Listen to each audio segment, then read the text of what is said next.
Ah, yes, yeah, he is, of course. And in celebration of World Wildlife Day, we thought to get more of our viewers out in the wild and ready with gear that will enhance your safari experience. Now, a few pioneering safari camps are implementing new technology to deliver an experience that's better for their guests as well as the planet too, which I absolutely love. Nature Boy approves. Now, Grant Hines is here to join us, and he's talking about all the tech and the future-facing innovations that we've got in the wildlife. How are you doing this morning, brother? I'm great. You know, we should actually do a tech insert on a hike at some point with you. Yes. Because you're always on the mountain. Zanzi, that's a deal. Myself and Grant, we're going to make something happen. So what's happening when it comes to tech? Because obviously wildlife, it's important to sustain, conserve, and everything that we're doing has an impact. So how are we reducing that at the moment, Grant? So in safari camps and when people go on safari, there's new technologies that are being implemented which are really exciting. The first one is solar-powered cars. And one of the reasons, obviously, solar power is the thing that, you know, it's more fuel efficient, it's better for the environment around you, but it's also silent. So when you are game watching, you want to make sure that you don't make a lot of noise, you want to see as many animals as possible, and having a silent vehicle is better for your game viewing experience. True. Literally, game drivers will have to have tactical approaches into the wind to avoid scent, to avoid noise, and a lot of things like that. So that's actually brilliant. That means you could potentially get closer to the scene and get closer to the magic, right, without actually disturbing it too. Exactly.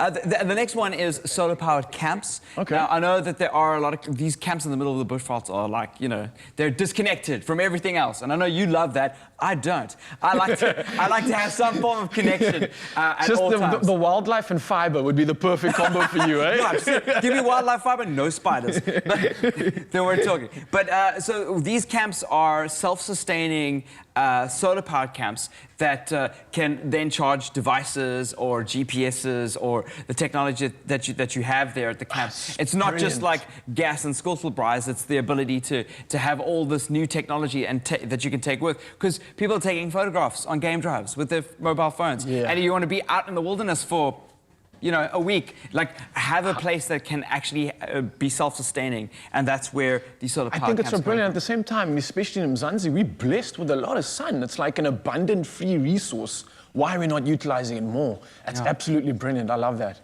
Yeah, I'm glad, especially on a game drive. You're out in the middle of nowhere. You know? The next thing is night vision, which is really exciting. Because night vision, when you go, have you been on a game drive before? Yeah. Okay. For those of you who've been on game drives, I know a lot of South Africans have been, and it is something I do recommend. I only recently went on my first game drive. Where was it? It was in Kruger, but I can't remember which gate or whatever. Everybody needs to see a game drive, especially when you're in this country. You know what? I have a really firm belief that it is our heritage, and other countries around the world have destroyed their heritage, and they come and visit ours, and we've had the foresight to look after it, and we need to continue. If you're a kid at school, if you are a teenager, if you're going into industry, we need to instill this, that this is one of our most precious contributions to the rest of the world. Other people have art galleries and old buildings, whatever. We've got living creatures that we've looked after, and that's our heritage, and that's what we get. And we can share that by going on these games. Couldn't agree with you more, man. Grant, I love what you're saying. So night vision, is that going to allow me as a consumer to literally see at night? So you're seeing at night, a lot of predators are out in the wild at night,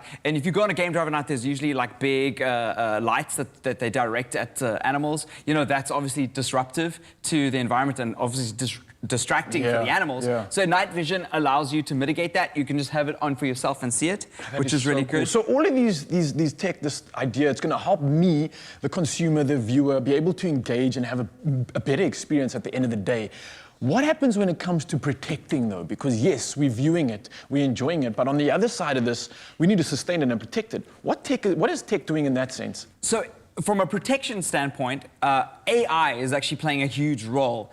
So there's a lot of surveillance in and around the parks that try to protect against poaching. Poachers are trying to take advantage of our heritage. This is why it's such a huge problem for us. It's one of our strongest resources that we have, and they're coming and taking it away and obviously like abusing these animals.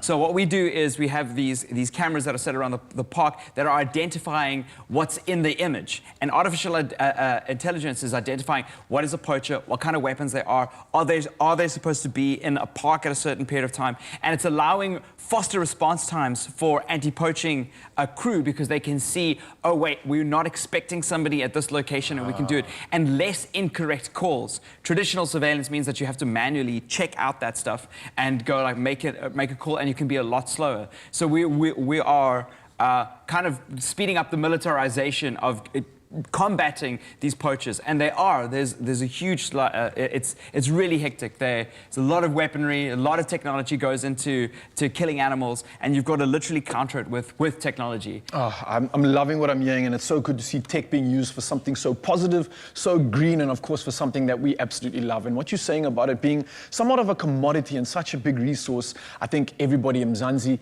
you guys listening at home and the rest of the world, let us protect the beauty that we have in this country. It's rare, it's not potentially going to last for long, and we need to make the most that we can to ensure that our future and the rest of our generations can enjoy all this magic. Thank you so much, Grant.